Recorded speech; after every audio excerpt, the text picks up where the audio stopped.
Ready to unlock the true power of Aisensy by connecting it to all your favorite tools. Today, we're diving into a quick tutorial on how to find your Aisensy API key, which is essential for seamless integration. First things first, log into your Aisensy account. Once you're in, look for the settings or profile icon. It's usually located in the top right corner or on the left-hand side navigation menu. Click on it.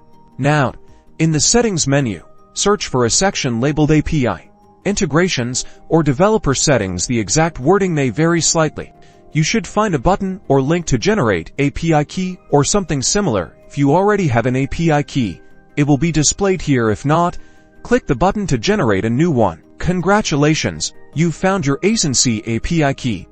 Remember to treat it like a password and keep it secure. Don't share it publicly or embed it directly in client-side code. With your API key in hand, you're now ready to connect Aisensy to other applications and unlock a world of automation and data exchange possibilities.